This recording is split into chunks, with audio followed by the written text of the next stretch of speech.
Oi, gente, eu sou Nara Leandro e esse é o podcast Mais Negócios. Estou aqui com os meus sócios. Djalma Sintra Júnior. Arnaldo Xavier, vamos lá. Hoje vamos começar uma nova fase do podcast, trazendo aqui para o nosso bate-papo empresas de sucesso que vão contar a sua trajetória e dizer quais os princípios básicos para o sucesso do seu negócio. E claro, né? Se nós temos aqui grandes nomes como Arnaldo Xavier e Djalma Sintra, nada melhor do que começar esse episódio contando a história deles. Hoje nós vamos trazer a história de sucesso da Rota do Mar, o Grupo Rota do Mar, que inspira tantas empresas no nosso Polo das Confecções. É um nome conhecido já em todo o Brasil. E hoje o Arnaldo vai estar contando um pouco dessa história para a gente. Quem está no Instagram vai mandar a sua pergunta. Quem nos assiste pelo Spotify ou nos ouve em qualquer das plataformas de áudio vai poder interagir com a gente. Mas eu tenho uma primeira pergunta, Arnaldo. Dentro dos princípios do sucesso do Grupo Rota do Mar, quando foi que você imaginou na sua vida ser a maior empresa do Polo das Confecções de Pernambuco para o Brasil? Bem, é uma longa história, mas assim, eu gostaria de começar bem do início, né? Eu posso contar um pouco a vida, como ela aconteceu desde o início. Tem muita gente que gosta de ouvir, eu também gosto de contar, mas tem, assim, apesar de ter contado várias e várias vezes minha história, e vou contar um pouco para vocês tudo como começou, né? Bem, nasci em Santa Cruz de Capibaribe em 1996.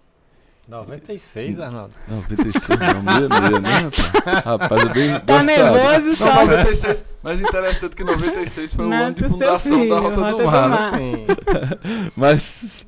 Mas em 66, né? Eu gostaria muito que fosse 96. Mas, gente, vamos lá. Eu nasci em 1966. Faltonara gosta de... Para de mangar de mim. Vamos lá. Bem, gente. Eu nasci em Santa Cruz de Capibaribe e nessa década a cidade era bem pequena. Eu diria que... Eu acho que 10 mil habitantes ou menos, né? E nasci de uma família bem tradicional. Eu diria que meu pai, minha mãe, mais 5 irmãos. 5 irmãos e numa cidade com pouco desenvolvimento. A cidade não tinha o desenvolvimento que tem hoje, nem pretendia, pela situação, diria, econômica. Eu diria até que geográfica também. Era uma cidade que não tinha bons recursos para nada, para crescimento. E eu nasci nessa década com uma família bem tradicional e eu diria que teve alguns pontos chaves nesse ponto aí de Não era ainda vida. O Polo das Confecções? Não, ainda não é? Mas tinha um ensaio de produção de roupa na região desse ramo têxtil, né? Os caminhoneiros estavam indo para São Paulo nesse período e trazendo essas roupas, esses retalhos do Brás, né? Essa década e já estava acontecendo isso. Tinha muito caminhoneiro na cidade de Santa Cruz de Capibaribe. Eu acho que eles levavam essa betonita lá de Campina Grande para São Paulo. Isso era uma atividade bem interessante e corriqueira na cidade, né? Esses caminhoneiros eles traziam esses retalhos do bairro do Brás, em São Paulo, para ser confeccionados na cidade de Santa Cruz de Capibaribe. Os caminhoneiros traziam, entregavam para as esposas e foi gerando um negócio mais ou menos dessa forma em Santa Cruz de Capibaribe. Interessante para você ver como cresce, como se dá início a uma grande economia, mas ela se tornou assim, sai de aproveitando a oportunidade de estar no bairro do Brás, vindo com esses retalhos, foi se formando assim a economia de Santa Cruz de Capibaribe, que hoje abrange um grande mercado, muitas cidades, mas aconteceu mais ou menos assim. Mas a história, eu sou filho de Pedro e Dona Dalva, né? Os 5 irmãos, Arnaldo, Aguinaldo, Áurea, Ana e Alessandra. Em 1974, eu estava com 8 anos de idade. Eu diria que teve alguns momentos bem atípicos na minha vida. Mas em 1974, eu com 8 anos, minha irmã mais nova tinha 1 ano e 8 meses, que é a Alessandra, que hoje é candidata a vice-governadora no estado. Ela tinha apenas 1 ano e 8 meses de idade. Os outros irmãos estavam entre a gente. Eu como mais velho, a Alessandra como a mais nova, e os outros irmãos entre a gente, né? E uma grande mudança na vida da gente foi o falecimento do meu pai, né? Meu pai ele faleceu com 32 anos de idade. Minha mãe ficou viúva com 28 anos, bem jovem, e eu com 8 anos de idade. E a gente começou a trabalhar na cidade para tentar sobreviver, realmente, né? A gente começava as atividades, mas não no ramo têxtil ainda. A gente começou essas atividades de outro tipo, né? Eu diria que muitos confeccionistas eles começam da forma que eu comecei, fazendo pequenos bicos, eu diria isso. Era vendendo picolé nas ruas, vendendo cocada, vendendo, carregando frete. Muita gente, eu diria que mais de 70% das pessoas de minha idade ou antes mesmo, eles começam com atividades bem corriqueiras e difíceis de sobreviver. Acho que até hoje, né, Djalma? Todo mundo começa assim, um pouquinho apanhando. Normalmente, as pessoas mais jovens que olham para Arnaldo hoje e vê o sucesso que teriam dificuldade de imaginar Arnaldo com 8 anos de idade, né, numa cidade pequena, saindo para vender picolé para ajudar no sustento da família. Uma coisa que é como se já tivesse nascido grande, já começou a fazer sucesso desde cedo. E na verdade as coisas não são assim. Sim. E aí a gente com 8 anos de idade, minha mãe teve que dar a minha irmã mais nova, as duas irmãs mais novas, para que ela não podia tomar conta de crianças de colo, né? E a Alessandra foi dada para uma amiga de minha mãe para que ela pudesse tomar conta da casa e dos filhos mais velhos. A Alessandra foi meio que dada a uma família. Ana, minha irmã, foi para minha avó paterna, que era a ligação de minha mãe. Minha mãe teve 13 irmãos e todos eles foram embora para o Paraná, numa cidade chamada Maringá, no Paraná.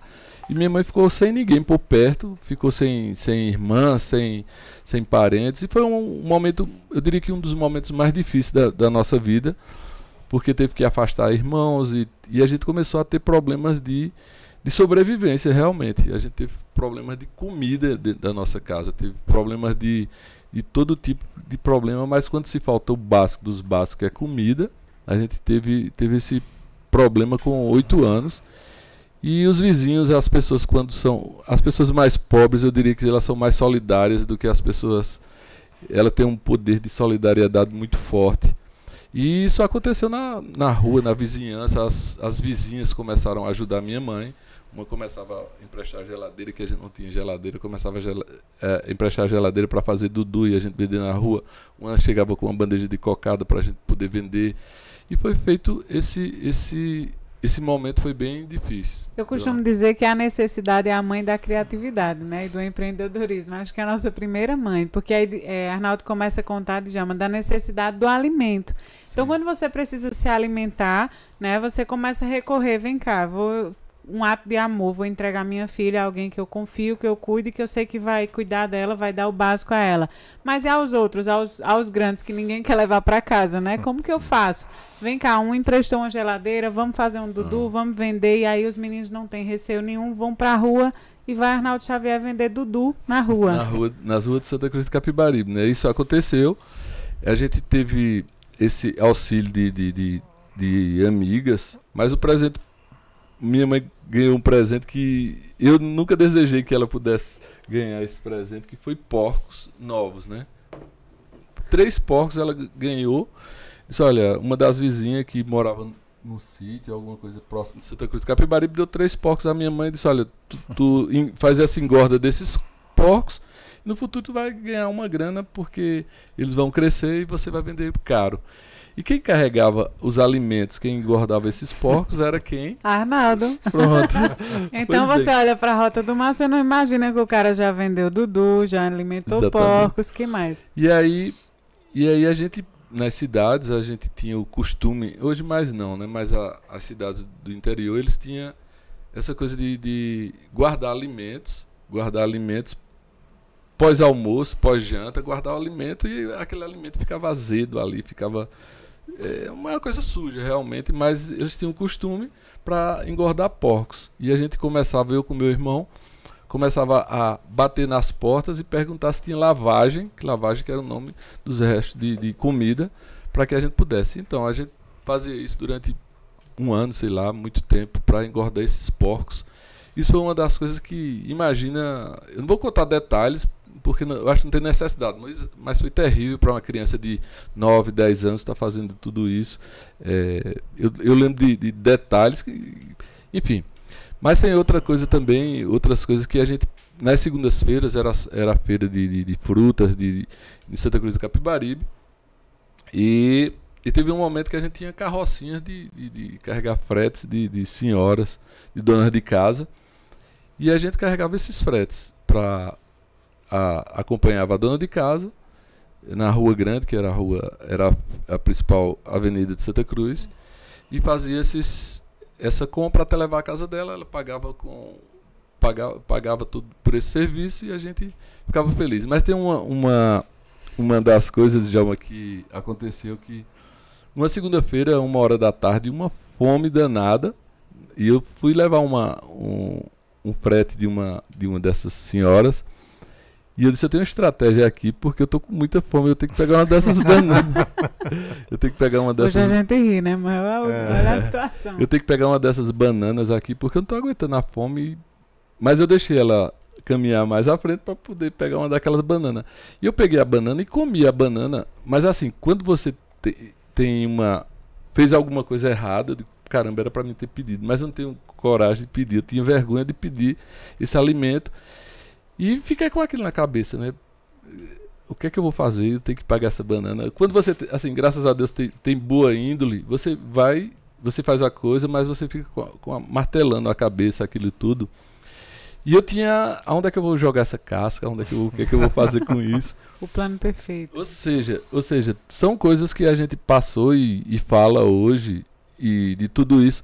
A gente passou mais ou menos dos meus 8 a 11 anos de idade, nessa viração toda de sobrevivência mesmo, faltando realmente comida na nossa mesa, né? A gente se virando dessa forma assim, passou 3 anos e foi 3 anos terríveis da minha vida. Até que surgiu na cidade comentários entre as pessoas que aquela viúva tinha 5 filhos, tinha dado 2, estava vivendo em dificuldades, estava vivendo com muitas dificuldades. E que esse comentário saiu em Santa Cruz do Capibaribe, e o maior empresário da cidade, que se chama seu Noronha Silvestre, ele se compadeceu com tudo isso, com a história da minha mãe e da família, como estava vivendo, e ele chamou minha mãe para conversar com ela e perguntou se ela tinha máquina de costura, o que era que ela fazia. Ela disse que tinha máquina, que sabia costurar e que já tinha alguma habilidade de corte, enfim. E ele nos ajudou com 3 fardos de retalhos, né? Ele chamou minha mãe e disse, vou te ajudar aqui, se você não conseguir me pagar, não tem problema não. E ela recusando, porque disse que você não tinha dinheiro nem para comer, quanto mais para empreender, né? E aí, seu Noronha cedeu esses retalhos. Tem detalhes que eu lembro muito bem, era aquelas estopas antigas com uma cinta de aço muito forte. Eu fui numa oficina de bicicleta para pedir um alicate emprestado, porque tinha que tirar aquela cinta de aço na calçada, porque não podia entrar, era muito grande o fardo, e quem tirou isso aí com 11 anos de idade, essa cinta de aço, fui eu com meu irmão, para que pudesse entrar com esse tecido na nossa casa. Eu diria que esse é o primeiro ponto de trabalhar com o têxtil, foi esse ponto aí, onde foi as primeiras Aí deixa eu te fazer uma pergunta, Arnaldo. Quem te conhece, quem conhece a história do Grupo Rota do Mar, sabe que tem um compromisso social muito grande, né? E aí, eu, ouvindo sua história, já ouvi sua história algumas vezes, e é sempre muito bom ouvi-la, porque você percebe a necessidade enfrentada e as vitórias conquistadas, e você acredita que aquilo é possível, né? Por Sim. pior que pareça a sua situação, é possível para você também. E aí eu tenho, a minha mãe, como vocês sabem, tem uma trajetória de uma militância social, onde ela pede a ajuda de quem tem um pouco mais para ofertar quem não tem através dos serviços da creche Cleóstenes Pacas. E ela sempre diz uma frase, ela diz, ninguém é tão pobre que não possa ajudar o outro, né? A ajuda que a sua mãe recebeu à época de seu Noronha foi fundamental.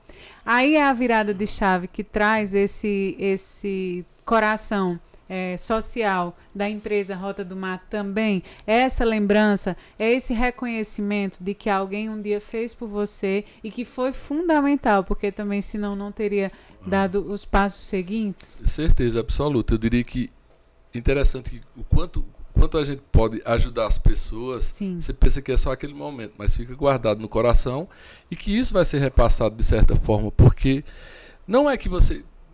Gratidão não se paga, mas não se esquece. É uma coisa que não se esquece e realmente a gente começa a colocar em prática o que o outro fez, que achou legal, que foi bom. Por que eu não repetir isso para com o outro, né? Enfim, voltando para a história, a gente começou a colocar esses retalhos dentro da nossa casa. A residência virou, a primeira sala virou um monte de retalhos dentro da sala da nossa casa. E minha mãe instruía a gente, olha, a gente vai pegar esses tecidos de bolinha, vai deixar tudo aqui, o tecido de lixa daquele lado, o tecido branco de um lado, o tecido rosa de outro, o vermelho de outro, enfim. A gente chamava de colecionar o tecido. E a gente foi fazendo isso durante semanas. Depois a gente amarrava tudo direitinho, mas os tecidos separados, e minha mãe começou a cortar e me ensinava a cortar também, né? Eu comecei a cortar com 12, 13 anos, começava a cortar o tecido. Não existia máquinas elétricas ou modernas, a gente cortava sempre naquela tesoura. Eu lembro que a gente colocava umas tecido em volta do ferro para não ferir o dedo, a mão. E a gente fazia isso e ela começou, interessante que ela começou a dar certo o negócio. Ela começou a trabalhar, fazer vestido, saia, e começou a produzir. E aí ela começou a voltar, dar trabalho às pessoas da vizinhança.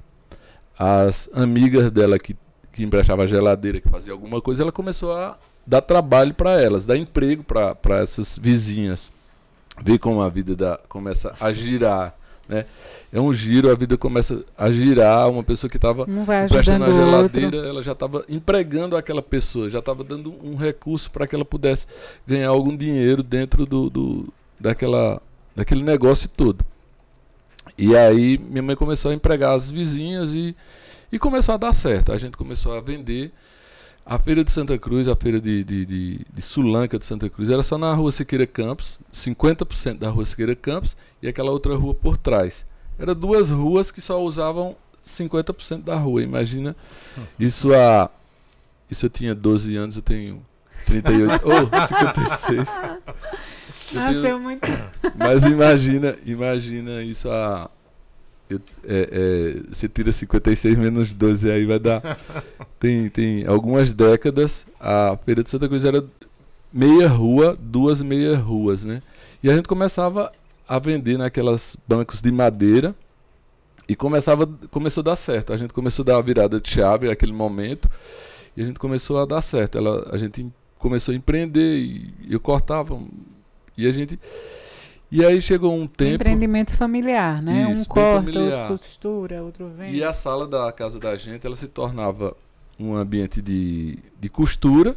A mesa de janta, ora era mesa de janta, a parte da tarde era mesa de corte. À noite ela virava, isso, os corredores era... Ou seja,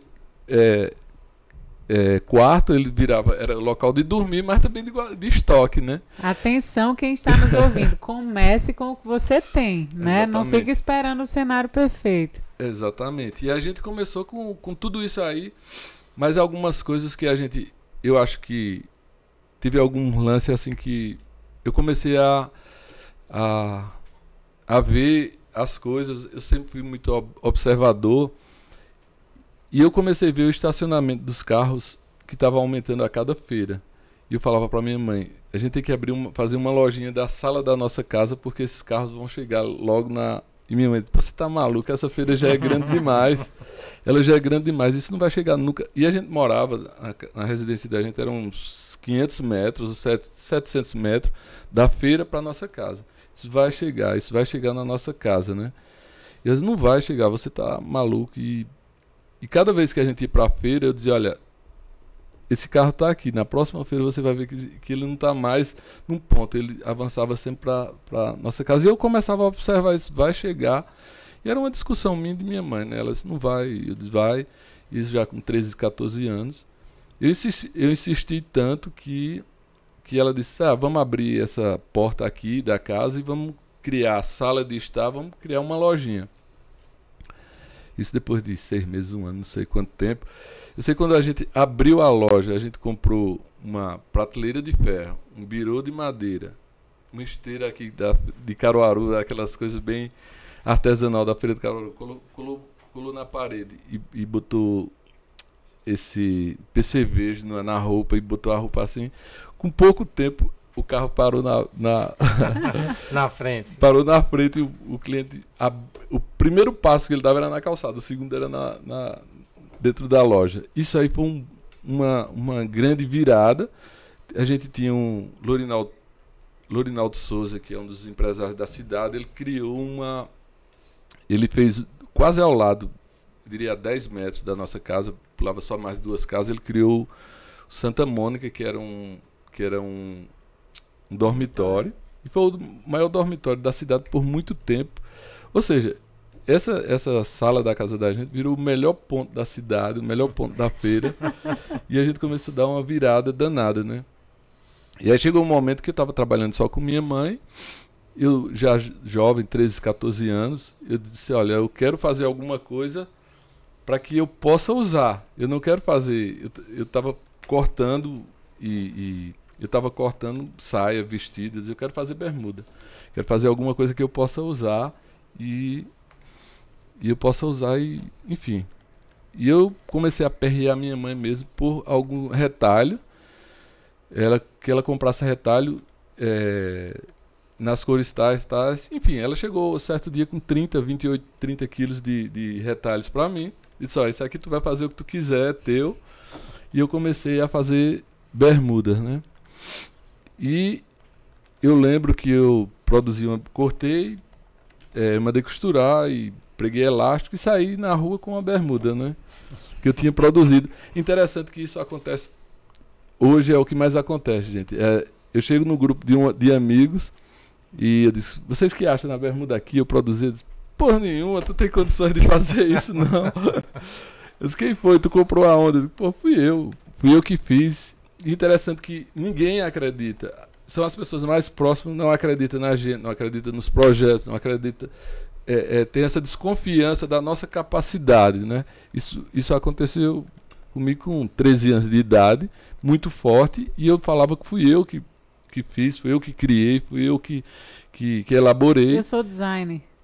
E o pessoal não acreditava. Mas beleza, mas eu tinha convicção de que fui eu que fiz. Tudo bem, se não fui eu, mas gostaram, mas não foi tu não, pô. Enfim. Deixa eu dar uma pausa aí, que eu acho que você vai contar uma outra virada aí, mas Djalma, me corrija se eu estiver errado.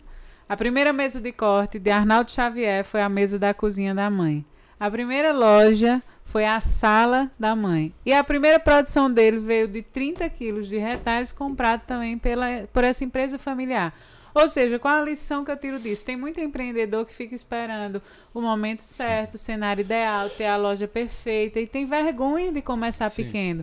E aí a gente se depara com uma história grandiosa dessa que começa como? Começa nessas condições. Comece onde você está, com o que você tem. Porque senão você vai perder o time da coisa, a oportunidade vai passar e outra pessoa vai fazer acontecer, é isso? É isso. E eu quero assim... registrar, ou seja, que prestem atenção em 2 aspectos, né? Primeiro, que ele falou que gostava de prestar atenção nas coisas, né? Então ele percebeu que a feira estava crescendo, ele viu que aquilo ia chegar na casa dele, né? E aperreou tanto a mãe até transformar aquilo numa loja. Isso. Ou seja, ele conseguiu antecipar um movimento que a maioria das pessoas não estavam percebendo que estava acontecendo. E um outro aspecto importante é assim a confiança, né? Sim. De fazer a bermuda, as pessoas não acreditarem que tinha sido ele, e ele, beleza, continuou, vai lá e faz, porque você estava acreditando naquilo dali, e não se deixar vencer pelos... E aí, assim, como você mesmo disse, normalmente são os mais próximos que vão lhe desencorajar, né? E tudo bem, você escuta, vê se você pode aprender alguma coisa com aquilo que lhe disseram, mas se mantenha firme naquilo que você sente, aquilo que você acredita lá de dentro e que você confia. E Exatamente. aí, Arnaldo Xavier, com Sim. 14 anos, tem sua primeira produção. Sim. Conte mais sobre E isso. a gente começou a produzir, chegou um determinado ponto que a gente estava vendendo parte, eu vendia parte da minha produção, era vendido junto com minha mãe, enfim, virou realmente uma empresa familiar. Eu com 14 anos comecei a trabalhar bem, nunca parei de estudar. Eu diria, gente, que estudo faz toda a diferença. Você estudar, procurar se informar, tá buscando conhecimento, é coisa fundamental. Mesmo com isso, eu não parava, tem esse tempo todo que eu falei de vender picolé, mas colégio era colégio também, escola era escola, e a gente não parou de estudar. Isso é uma coisa que eu nunca parei mesmo. E aí, com 14 anos, a gente começou a produzir e deu um boom, o que deu uma grande virada. É interessante que na vida da gente são dando alavancadas, viradas de chave, mas uma delas foi essa loja que a gente abriu. A gente sai das feiras de vender no banco de feira para ir para uma loja, o valor do produto melhora, agrega valor ao produto e, enfim, a gente começou a vender mais. E com essa, a gente começou vendendo mais e como falei, ela se tornou, a sala da nossa casa se tornou um dos melhores pontos da cidade. Isso a gente passou, eu diria, mais 3 anos. Com 17 anos aí eu compro o meu primeiro carro, né? As conquistas. Eu diria que é interessante que com 17 anos eu não tinha carteira. Eu tenho uma filha de 17 anos que eu falo pra ela, mentira, pai, é sua. Ela não acreditava, disse, como é que você vai comprar um carro se você não tinha nem carteira? Mas eu comprei sem carteira mesmo e sem dirigir, sem aprender a dirigir, aprendi a dirigir no carro. E era um carro bom para a época, era um carro, enfim. Eu já estava com estoque, com o carro com 17 anos, já estava, eu diria, com grana, com carro e com estoque, estava muito bem, né? Isso nessa loja. E aí a gente começou a trabalhar e 19 anos já estava muito bem com outro carro, enfim. Mas eu tenho um ponto aí, eu acho que com 21 anos, aí eu quebrei. Tava muito bom. Eu tava muito bom. Olha, atenção, você que acha que tá muito bom. Acenda o sinal de alerta. Cuidado. Exatamente. Arnaldo quebrou. Eu diria que foi uma das piores coisas da vida. Se você sai de um momento de vender cocada nas ruas de Santa Cruz de Capibaribe, picolé, você, poxa, agora é um sonho. Você se torna com 5 anos depois, tem um carro, tem muita grana e enfim, tá comercializando, tá empreendendo. Tudo isso, e quando você quebra, você diz, eu vou voltar para aquilo tudo agora, e agora eu vou vender picolé novamente nas ruas, eu não consigo, eu não posso. E assim, o mundo cai, né? O mundo desmorona para você, o mundo acaba. Mas aí o que aconteceu? Eu peguei todo o estoque, teve uma das grandes crises econômicas no país, e a comercialização de produtos em Santa Cruz e região era tudo feito através de cheques predatados. A gente tinha um monte de cheques. E aí eu peguei toda a produção, vendia e os cheques começaram a voltar. E voltava cheque e não parava de voltar, o cliente não vinha comprar. Se ele não vinha comprar, eu continuava com o meu estoque e com os cheques voltados. E aí com os cheques voltados eu começava a tentar vender para pagar quem eu devia também. Enfim, perdi tudo. Fui a zero, não tinha mais dinheiro mais para nada, para começar e e você vai tentar voltar novamente, mas você voltar sem capital de giro, desmotivado, o mercado não respondia e o mundo vai a zero, né? Mas aí você respira um pouco e disse, eu tenho que continuar, eu não quero voltar. E a gente continuou devagarinho, dando os primeiros passos. E interessante que é como se você fizesse uma grande caminhada, estivesse lá na frente e ter que voltar para estaca zero. Isso é muito ruim. Mas aconteceu, eu digo, beleza, eu aprendi que eu não posso deixar vender tudo que eu tenho fiado, numa mão só, enfim. Isso foi importante, o aprendizado. Eu diria que eu tenho que ter um lastro muito mais forte para que... Aprendi que nesse momento que eu tenho que ter um lastro muito mais forte porque vem na vida do empreendedor vem momentos difíceis, ele vem momentos de ondas fortes e vai derrubar. Se você depende da forma que ele esteja, vai derrubar ou não, se você estiver bem alicerçado. Arnaldo, me desculpa aí interromper, mas até para reforçar um ponto aqui que eu disse num podcast anterior. Quando a empresa começa a dar certo, seu negócio começa a dar certo, né, é muito importante você fazer uma reserva. Né? Sim. Então, é normal as pessoas se empolgarem e comprar um carro, né? Uhum. Uma moto, compra uma casa e tal, e esquece de fazer uma reserva que pode lhe segurar num período mais difícil. Então, assim, não tenho nada contra você comprar aquilo que você gosta, aquilo que lhe dá prazer. Mas é importante que você adie um pouco esse sonho, você forme uma reserva financeira, né? E no caso assim do seu negócio, você terminou aprendendo, né, com um custo caro, que era importante você ter diversificado seus clientes, você ter não ter uma dependência total, né, da feira, de vender só em cheque, ou seja, de ter uma parte em dinheiro que lhe desse uma sustentação do seu negócio estar um pouco mais seguro. Sim, verdade. Eu acho que um dos grandes problemas nossos é a vaidade. A vaidade. E assim, eu falo o seguinte, a gente está numa região do país pobre. O Nordeste, Pernambuco, é um dos estados pobres. E se você sai de uma família pobre e que você começa a pegar em dinheiro, a primeira coisa que você faz é querer realizar um sonho, que é natural isso. É um troféu que você compra um carro novo, uma casa nova, é um troféu, é uma coisa que você luta para isso, para dar conforto à sua família. Enfim.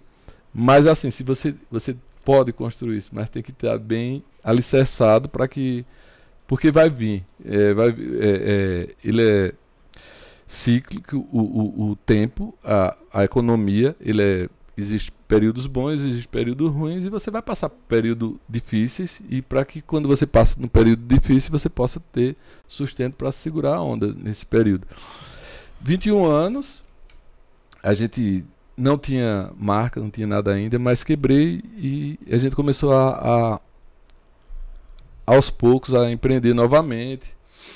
E aí a gente começou de forma mais sustentável, eu diria, dessa segunda vez. A gente começou a trabalhar e à medida que ia fazendo, ia vendendo também. Eu diria que esse ponto que a gente estava, essa lojinha, ela ajudou muito para que a gente pudesse se reerguer muito mais rápido. E aí eu diria que a gente começou a crescer novamente e crescer. Eu vou dar um pulo agora dos 21 para os 27. 27 anos, quebrei novamente. Não tinha aprendido a lição ainda. Ele não tinha aprendido. Mas a vaidade assim, falou mais alto. Mas aí é interessante essa segunda queda. Eu diria que eu estava com minha esposa, ela era professora de educação física. Interessante, o modismo, que é um modismo que pode atrapalhar a gente. Você faz alguma coisa porque está na moda e tal, e vou fazer isso. E o que aconteceu é que a gente estava num período de 2 negócios. Eu estava com a confecção e vi que minha esposa estava minha namorada ainda é noiva, ela estava com um negócio. Eu digo, poxa, esse negócio vai dar mais, ele pode dar mais certo do que do que a confecção. E aí, como estava próximo de casar, eu comecei a construir.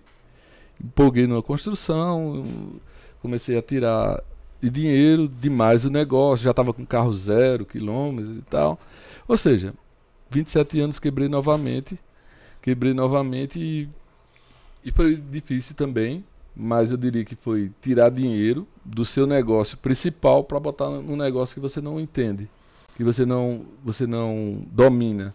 Isso foi fundamental para a queda. Eu diria que a empolgação da construção, de fazer uma casa onde eu iria morar pós-casado e a empolgação da construção, e tudo isso fez com que eu quebrasse novamente. Você dá uma dica aí muito grande para o empreendedor, né? Você pegar o seu capital de um negócio que funciona, que você domina, que entende, que aprendeu o que tinha que ter e começar a se empolgar para investir em algo que você não conhece. É um erro que o empreendedor não pode cometer. Não, e aí, assim, deixa mais uma vez aqui fazer o registro.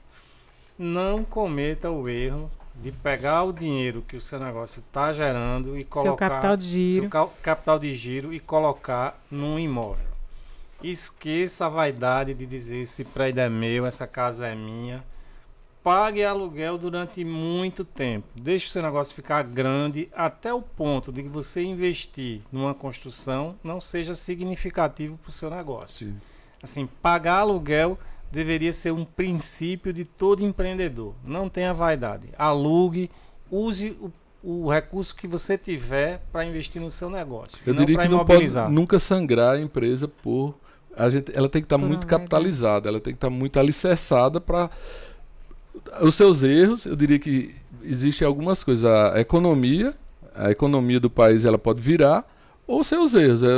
Os seus erros, ela tem que aguentar a pancada da sua vaidade, do seu erro, enfim, tudo que for. Eu diria também, Arnaldo, que não só não sangre o negócio, mas aprenda a separar o dinheiro do negócio e o seu dinheiro. Sim. Você até pode sair do aluguel e construir sua casa quando você tiver o seu prolabore, ou a sua reserva for tão alta que tenha dinheiro para isso. Mas quando você precisar tirar do caixa da sua empresa, já está fazendo errado. E aí muita gente diz, mas como que eu vou fazer isso? Olha, eu tenho uma história. Minha mãe passou 54 anos pagando aluguel. E eu dizia, o sonho da minha vida é construir a casa da minha mãe. Ok, consegui construir. Quando nós construímos, chegou um momento que eu não podia mais manter ela lá dentro, porque ficou tão caro essa manutenção que eu não podia mais. Então, a gente precisou alugar a casa para que ela fosse morar em uma casa menor, para que eu fosse morar em uma casa menor, com o rendimento dessa casa. Sim. Então, às vezes, não é nem que não tem o dinheiro, você até pode ter o dinheiro, mas você não fez a conta da manutenção da casa. Então, eu acho que o princípio básico que Djalma estava falando é fazer essa conta certa. Não tire o dinheiro do seu negócio, não tire o dinheiro da sua reserva, só para fazer a construção também, porque depois a manutenção vai requerer também muita grana. Outra coisa, Arnaldo falou aí em momento de crise, isso é assim há muito tempo. E é só quem estiver nos ouvindo aqui prestar atenção no que acontece ainda hoje. Todo momento de crise, quem tem dinheiro ganha mais dinheiro ainda. Quem tem dinheiro em espécie, quem tem caixa. Não é quem tem patrimônio. Quem tem patrimônio passa sufoco. Porque o dinheiro está imobilizado. Porque o dinheiro está imobilizado. Então, assim, você prestar atenção de que enquanto o seu negócio estiver indo bem, faça uma reserva. Porque se vier uma crise... Você tem dinheiro. Você tem dinheiro para sobreviver a essa crise e até ganhar mais dinheiro ainda devido às oportunidades que vão ter no mercado. Existe uma coisa muito básica, né? Muito básica mesmo, mas a gente repete porque às vezes você escuta 10, 12, 15 mil vezes, mas na 1001 você termina aprendendo. As empresas, o empresário tem que ser pobre e a empresa ser rica. Não é o contrário, o empresário não pode ser rico e a empresa ser pobre. É uma coisa tão básica que a gente fala mais uma vez, mas seja pobre e deixe a empresa rica, porque a empresa vai te deixar rico também lá na frente. E isso aconteceu, enfim, 27 anos.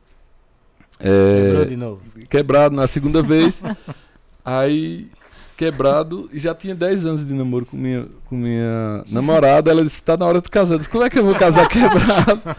Disse, como é que eu vou casar? Não tem dinheiro para me sustentar. Eu vou ter dinheiro para sustentar uma mulher e tudo, enfim. Eu casei com 27 anos e aí começou a mudar. Quebrado mesmo, e a gente começou a trabalhar junto, e eu diria que toda a confecção da gente não tinha marca. A gente era muito comum, às vezes as pessoas podem imaginar, como assim não tinha marca?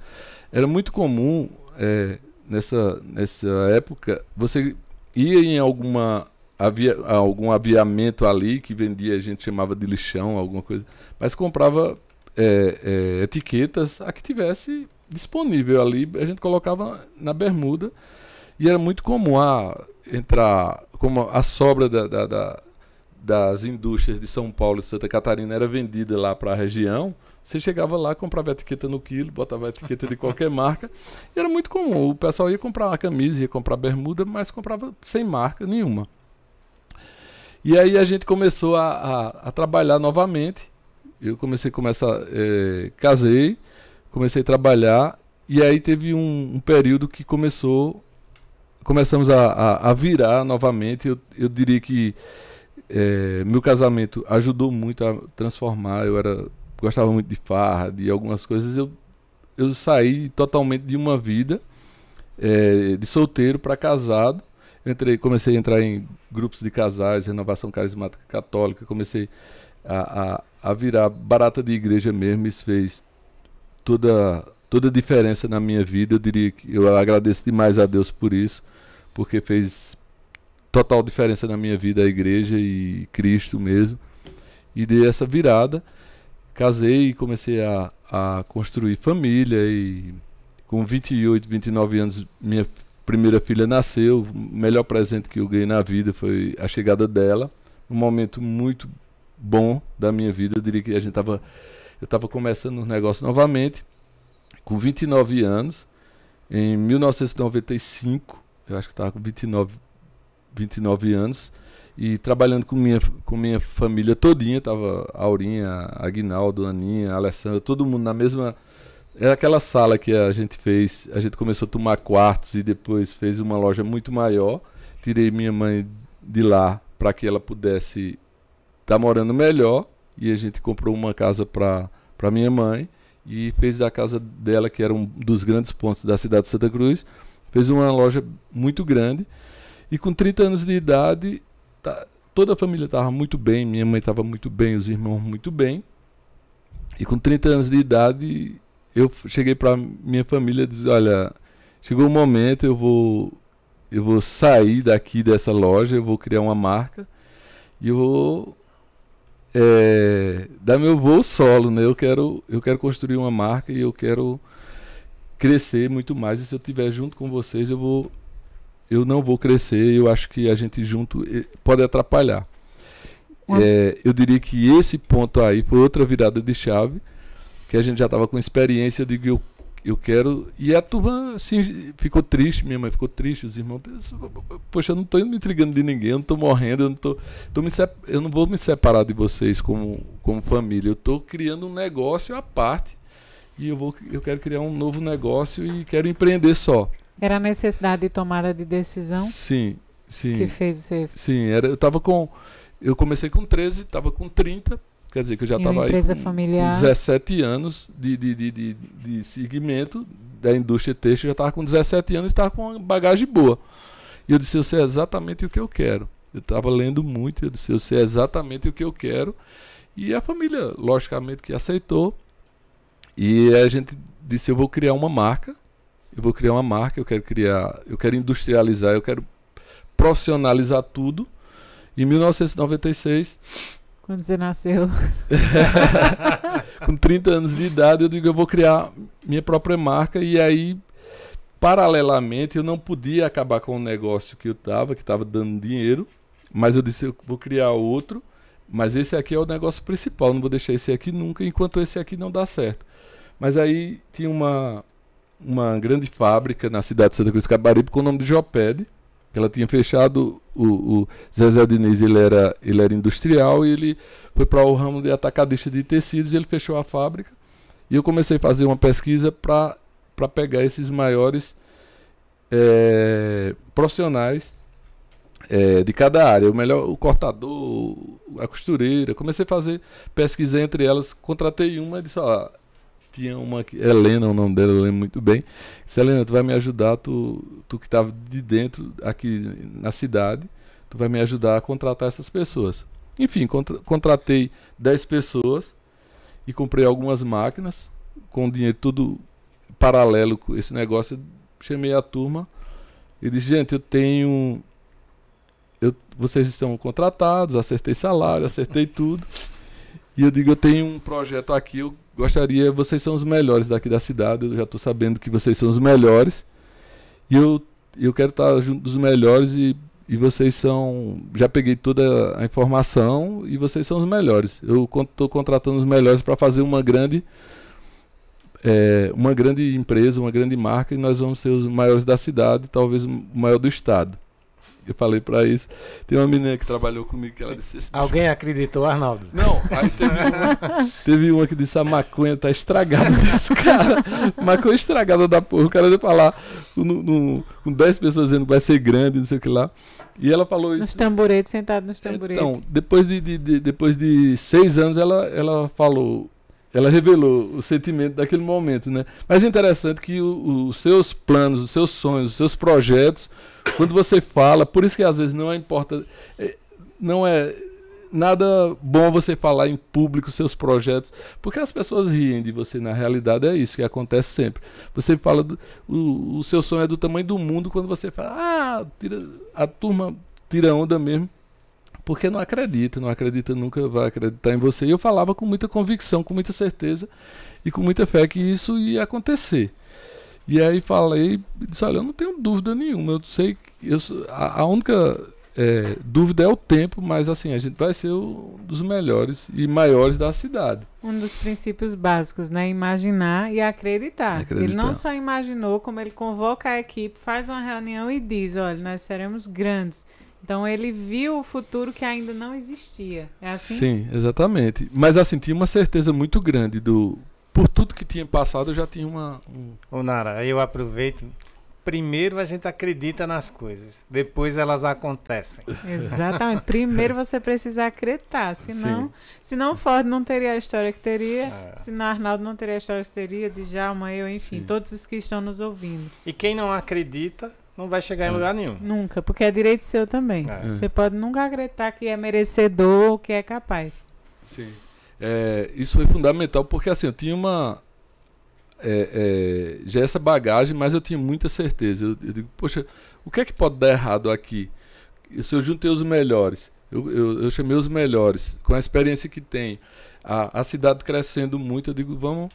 E aí, estava com a equipe pronta, formada, os sonhos, as ideias, estava na cabeça. Eu digo, agora eu tenho que criar uma marca, eu tenho que profissionalizar, eu tenho que criar uma indústria, eu tenho que ter um CNPJ, eu tenho que registrar essa turma.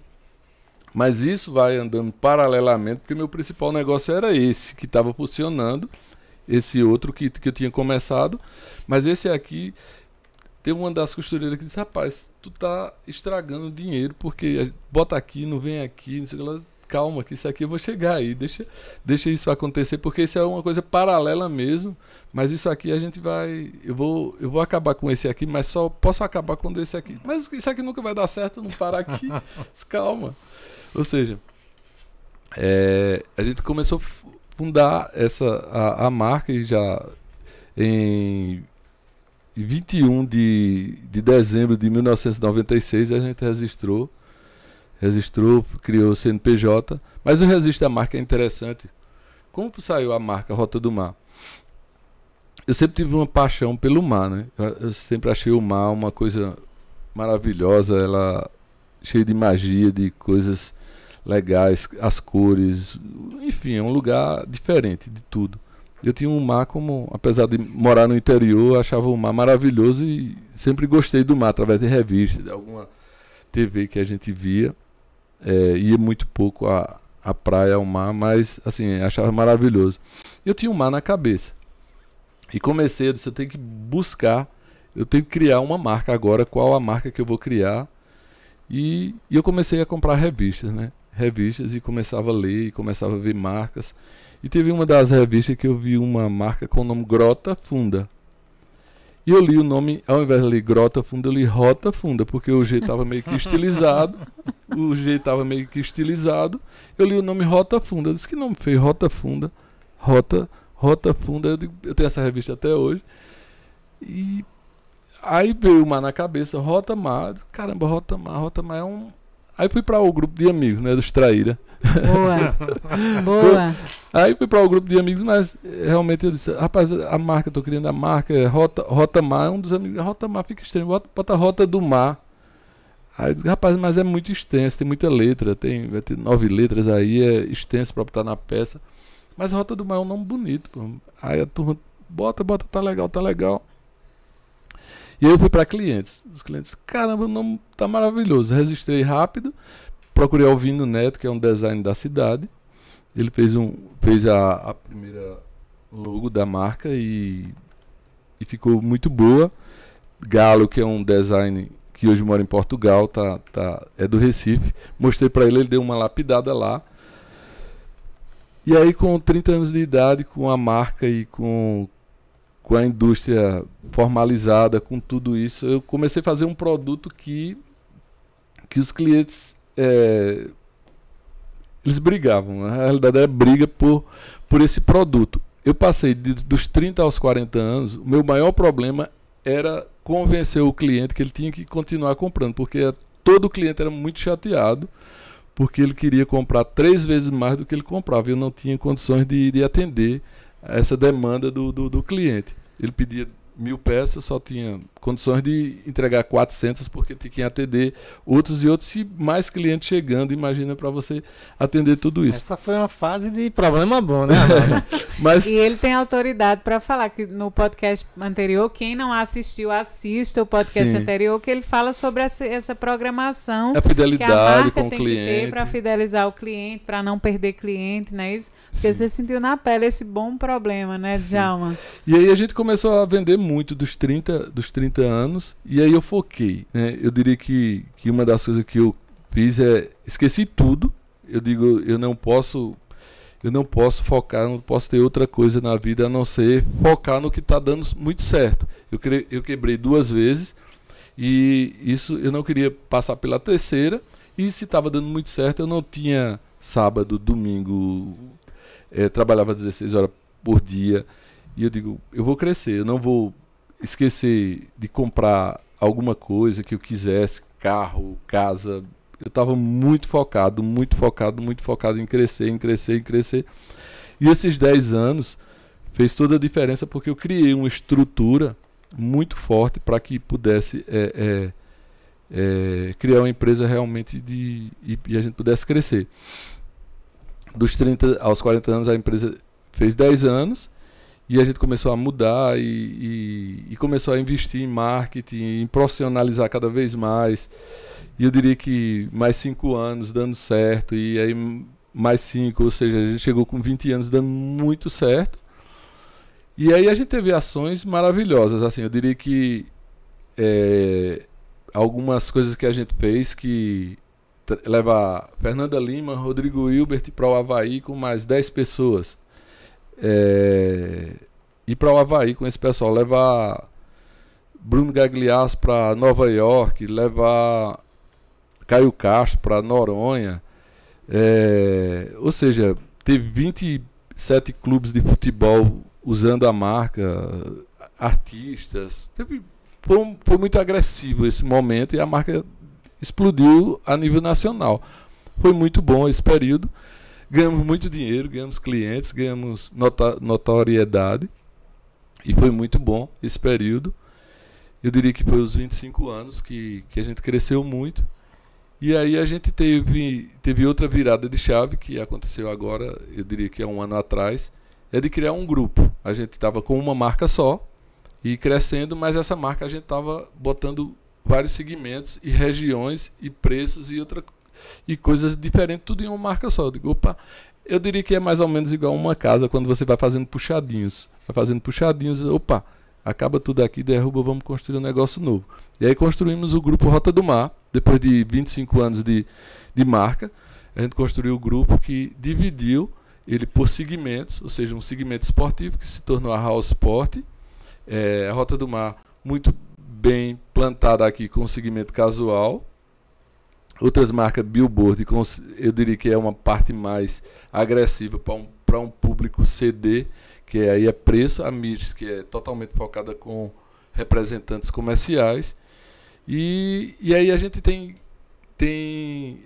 outra virada de chave. Esse ano eu acho que a gente cresce 30%, em torno de 30% em relação ao ano passado, e outra virada de chave para que a gente possa crescer mais e se tornar uma marca, um grupo, eu diria que é um grupo hoje, de nome no Agreste Pernambucano.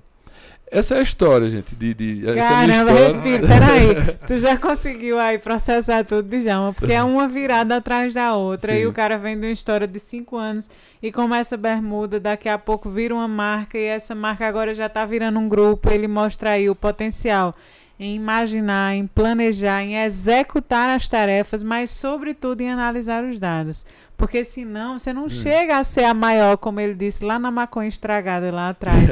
Né? É um processo evolutivo muito rápido, muito dinâmico, mas que eu acho que por isso inspira tanta gente. É assim, Djalma? É assim. E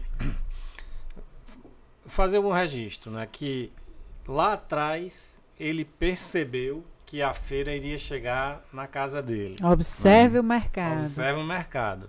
E aí ele foi crescendo, tendo sucesso, né? 10 anos. Imagina você passar uma empresa 10 anos sem conseguir atender os pedidos que você recebe. Né? Isso é maravilhoso. E ter muito sucesso, e aí depois ele olha no entorno, peraí, tá errado.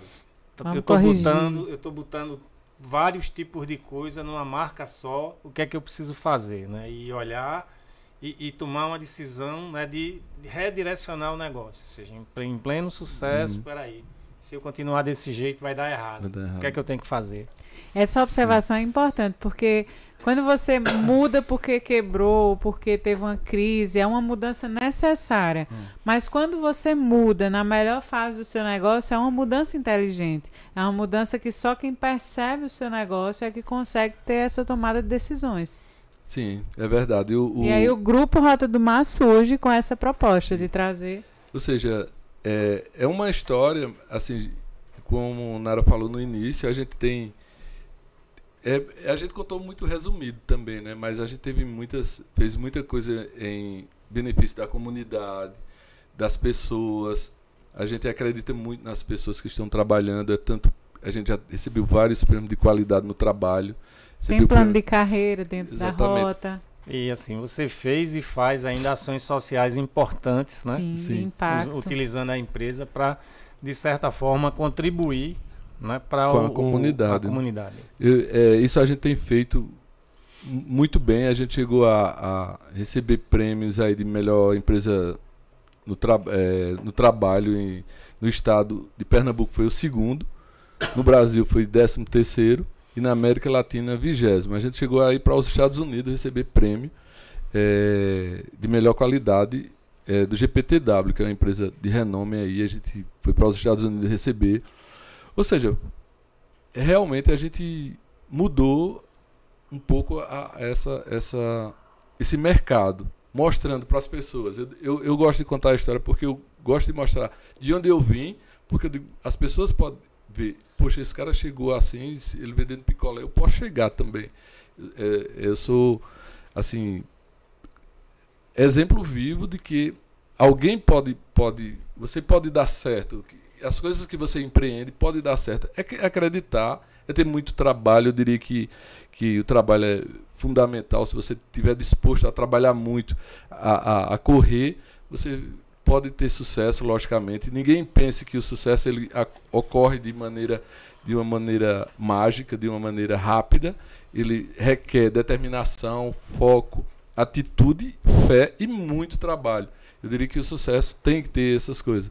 Agregado a um monte de outra coisa, gostar do que faz, eu sou totalmente apaixonado pelo que eu faço. E assim, isso vem fazer com que o respeito às pessoas, mostrar a sua marca, mostrar seu trabalho, enfim, tudo isso aí são ingredientes que vai dar uma sopa legal aí no final, né? Eu diria que isso a gente tem feito muito bem, respeitando as pessoas, treinando as pessoas, fazendo com que elas possam crescer com você. Eu diria que as empresas aqui no Polo do Agreste, elas são bem pequenas. E se você começar a acreditar quem está do seu lado, valorizando, contribuindo com elas também, mostrando que elas podem crescer, elas vão entender tudo isso e elas vão pegar o teu sonho, pegar o teu projeto e fazer com que ele se materialize e se torne em prática, que seja a vontade das pessoas que estão ao seu redor também. Se as pessoas compreenderem que o sonho é delas também, não é só seu, que é um desejo delas também de mudar as coisas, mudar a comunidade, mudar a sua rua, mudar o seu estado. Se elas perceberem que esse é um projeto seu, elas compram a ideia e faz com que o sonho seja delas também. E quando o sonho é coletivo, a mágica acontece, né? E coisas boas acontecem. É isso, Djalma. Eu gosto muito da história de Arnaldo, porque eu sou da cidade e eu tenho um orgulho danado do Grupo Rota do Mar, mas não tenha dúvidas que contar dessa origem humilde, realmente inspira as pessoas, porque às vezes as pessoas dizem, fulano só tem isso porque o pai era rico, porque a mãe era rica, porque não sei o quê. Não, quando a gente começa de baixo também é possível, desde que a gente acredite. Mas uma pergunta importante para você que está aí ouvindo. Quando você escuta uma história bacana como essa, quando você vê o sucesso, você se inspira ou você tem inveja? Boa! O que é que você está sentindo aí? Quem está nos assistindo agora? Então, assim, o mais saudável para a gente é ver uma história como essa, é você se inspirar naquilo. Pô. Esse cara é um exemplo que eu posso seguir. Se ele saiu do nada, de um menino de 8 anos, órfão, passando necessidade, a um empresário que quebrou 2 vezes, teve a capacidade de dar a volta por cima e hoje lidera a principal empresa, né, do estado, e é um nome de referência, fez ações assim que eu me surpreendi, eu digo, esse Arnaldo é muito furão, porque pegar um jogo Maradona com a camisa da Rota do Mar, ele sem pagar quase nada por isso, eu digo, ele é muito inteligente, né, e consegue, articulado. E assim, o sucesso não é à toa, ele é fruto de muito trabalho. Uma coisa assim, que apesar de você ter feito o registro de que quebrou 2 vezes, mas é natural que ao longo da carreira de qualquer um, você cometer muitos erros. Né? Isso é normal. A questão é, você tem que levantar e procurar acertar. Né? E termina que as pessoas enxergam seus acertos, mas na prática você que fez a trajetória, você sabe que errou e você sabe que teve que levantar inúmeras vezes. Sim. Exatamente. E o erro é tão comum hoje em dia, né? A gente erra, hoje eu estou errando, todo dia eu erro, mas assim, acerto, erro, acerto. Agora cada acertada você aprende e você vai errando menos, mas errar é uma coisa muito comum hoje em dia, né? O medo de empreender, hoje tenho medo do próximo passo. Caramba, o coração bate, a carne treme. Eu digo, eu vou fazer isso mesmo, mas vou. Tem hora que... Ou seja, para empreender você tem que ter coragem, o medo faz parte também, mas é fundamental ter coragem, ter, lógico, disciplina, mas tem que ir de todo jeito mesmo, sabe? Eu diria que essa é a minha vida, gente, de Djalma, Nara. Assim, minha mãe hoje está muito bem, está viva, está cheia de saúde. Meus irmãos estão todos bem, né? A família está sempre unida. Se eu não estivesse aqui hoje, eu estava tomando um cafezinho na casa da minha mãe. A Aurinha já estava ligando aqui.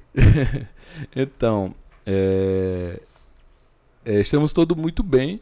E assim, eu poderia estar tentando parar, mas eu não consigo parar. Eu diria que eu vou estar com 80, 90 anos trabalhando. Eu gosto demais do que faço. Sou apaixonado pelo que faço. E os projetos, eles vão aumentando, né? Eu sou um defensor desse polo de confecções do Agreste, né? Eu sou apaixonado por isso aqui. Para onde eu vou, eu levo o nome do polo do Agreste de Pernambuco. Acredito muito que isso aqui a gente vai virar um grande celeiro já é um grande celeiro de empreendedores, é um grande celeiro de empresas que estão começando agora, mas vai crescer muito. Pode ter certeza. Pode vender mais. que vai estar vendendo muito mais. Se tiver no aplicativo da gente, tá vendendo muito mais. Vai vender muito mais. Estou recebendo um feedback maravilhoso aqui de quem está nos assistindo, quem é cliente, dizendo assim que realmente, talvez justamente por essa experiência, a Márcia está falando aqui comigo, talvez a experiência, sem sombra de dúvida, né, que vocês trazem e que a gente traz para o negócio das pessoas e que faz as coisas juntos. Eu vi você dizendo assim, dos colaboradores, né? Quando você acredita nas pessoas, investe nas pessoas. Quando você pensa coletivamente, porque o nosso negócio no aplicativo Venda Mais nada mais é do que um crescimento coletivo. A gente junta os pequenos e diz, ó, vem cá, o grupo Rota do Mar, o maior, desde a menor aqui, que botou um box hoje, que está começando hoje, está todo mundo junto em uma plataforma, com um só propósito de apresentar todo mundo no melhor nível, no melhor estilo, dando oportunidade para as pessoas, gerando essa conexão. Então, quando o propósito, de fato, está no nosso coração e ele é compartilhado com as pessoas, isso cresce de maneira assim, que realmente a perder de vista.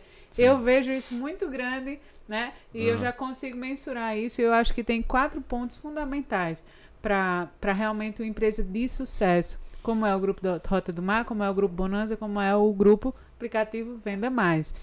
Eu acho que primeiro é você observar o mundo à sua volta, que foi o que Arnaldo fez quando começou a observar onde os carros paravam. Observe o mundo à sua volta. Tudo que já existe pode ser feito de maneira melhor. E claro, quando você observa, você imagina como pode ser feito melhor. Você aponta por que as pessoas acham que isso é impossível. Quais são os obstáculos? Mas alguém já conseguiu lá atrás. Arnaldo já conseguiu. Alguém já conseguiu aqui. O que foi que essa pessoa fez diferente? Aí você começa a traçar o seu próprio plano.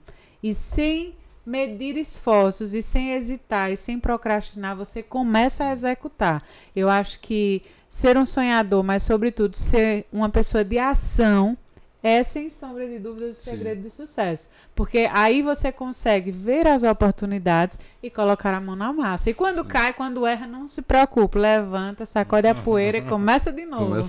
Como o Márcio falou, Nara, é o seguinte, aqui a experiência é importante, mas para quem é experiente e tem muito tempo no mercado, você tem que ter humildade de saber que os jovens estão ensinando muito a gente hoje. Eu sou muito aberto para escutar jovens, para ver o que é que ele está fazendo, novos negócios, nova forma de vender, nova forma de negociar, de empreender. E os jovens estão com tudo hoje. Se a gente tiver essa humildade e essa capacidade de perceber isso, vai ter um jogo muito bom aí. Essa união faz com que essa ganhe força e possa crescer em negócio. Dar o experiente, dar abertura para o jovem escutar o experiente. Juntando isso aí, dá uma boa canja aí. É isso, Djalma. Qual a sua mensagem para quem quer construir uma trajetória de sucesso e trazer a sua história aqui para o podcast Mais Negócios? Olha, primeiro ressaltar, né, o nosso compromisso, né, nosso Venda Mais, Nara, Arnaldo e Djalma, de contribuir para a melhoria da região. Né? Então, assim, na nossa visão, quanto mais cada uma daquelas empresas que estão no aplicativo Venda Mais e também as que estão fora do aplicativo, que não entraram ainda ou que nunca entrarão, quanto mais sucesso cada um fizer, mais sucesso tem a nossa região e todo mundo se beneficia. Né? Então essa é a grande visão.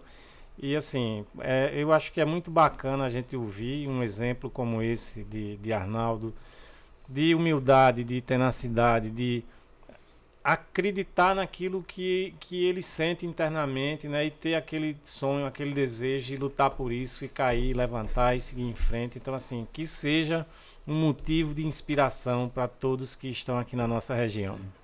Eu teve uma coisa muito boa que aconteceu essa semana que passou, eu participei da Febratex, que é uma feira em Santa Catarina, cidade de Blumenau.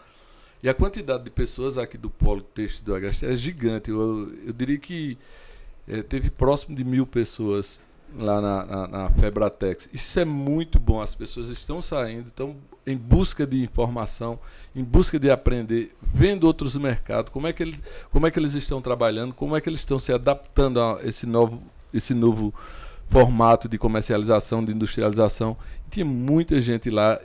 eu brilhava os olhos assim que tava com o pessoal da empresa. Eita, aqui tá parecendo Tamandaré, cheio de gente, cheio de gente. Mas assim, eu digo, eu tô achando maravilhoso isso aqui, porque e aí, fulano, tudo bom, tudo bom? Isso é muito bom com as pessoas procurando, indo para uma região mais, eu diria, mais desenvolvida, que é o Santa Catarina, é empresa muito bem desenvolvida, e a gente está aprendendo e está colocando em prática nas nossas empresas. Fiquei muito feliz e que as empresas possam estar crescendo aqui e a gente está fazendo esse polo têxtil cada vez mais forte. Ótimo, e é muito importante quando a Djalma diz assim, esse é o nosso compromisso com o empreendedor, com o cliente do aplicativo Venda Mais, com quem ainda não é cliente, com quem não queira ser, não tem problema, a gente quer que você cresça, venha crescer junto com a gente. Eu acho que a nossa missão é essa, é gerar essa atmosfera positiva para que o polo das confecções cresça, não só em números reais, mas cresça em qualidade de vida, cresça na harmonia entre as pessoas. Eu disse agora a uma outra empresa que falou aqui comigo, que eu digo, olha, a sua vitória é a minha vitória. Eu me alegro muito com o sucesso das empresas. Tem uma empresa que contou uma história para mim uma vez, Arnaldo, que é Jussi, que ela diz o seguinte, a Pietá, quando ela começou, ela tirou uma foto de uma marca, que era a marca dos sonhos dela, e ela colou essa imagem na parede dela, ela ficava olhando, ela dizia, eu vou ter uma vitrine assim, eu vou ter uma vitrine assim, e ela conseguiu. Então, o que eu diria às pessoas que nos assistem hoje é que esse podcast, o podcast Mais Negócios, ele é promovido pelo aplicativo Venda Mais para inspirar você, para trazer histórias, para trazer aprendizado, para fazer você acreditar que é possível, que as crises todos nós enfrentamos, quantas e quantas vezes a gente cai, a gente precisa levantar e a gente chora, mas a gente enxuga as lágrimas e a gente se anima, porque o propósito está aqui no coração e a gente quer fazer isso junto. E é uma alegria muito grande quando eu vejo as pessoas dizerem, Nara, assisti, gostei, aprendi. Compartilhem, envie o link, né, Alain? Envie o link para todo mundo. A Casa Cash está aí fazendo um trabalho magnífico para que as pessoas possam, enfim, receber a melhor qualidade da história em tudo para vocês. Não é isso, meninos? Meus sócios? É isso. Estou feliz agora com o menino. É isso aí, gente. É acreditar mesmo. A gente... a história, eu espero ter contribuído com você, empreendedor, com você, confeccionista. Eu espero botar fogo no seu coração, na sua cabeça. Acredite no seu negócio, acredite em você, mas assim, trabalhe muito. Pode ter certeza, não espere que vai ser 2, 3 anos. Tem que ter um tempo para isso, né? E esse tempo tem que ter muita paciência e muito trabalho. Pode ter certeza, essa persistência e essa fé, ela vai chegar num momento muito bom da sua vida. E para encerrar esse podcast, eu queria dizer que os próximos podcasts nós vamos estar convidando algumas empresas. Então você pode indicar uma empresa que inspira você. Eu acho que você pode indicar uma empresa, dizer para a gente quem você quer ver aqui nessa mesa, contando a sua história, porque você acha uma história bonita, você acha que deve ser contada aqui no podcast Mais Negócios, para inspirar outros empreendedores. Esperamos você. Um beijo grande no coração, fiquem todos com Deus e até o próximo podcast Mais Negócios. Muito bem, valeu, gente.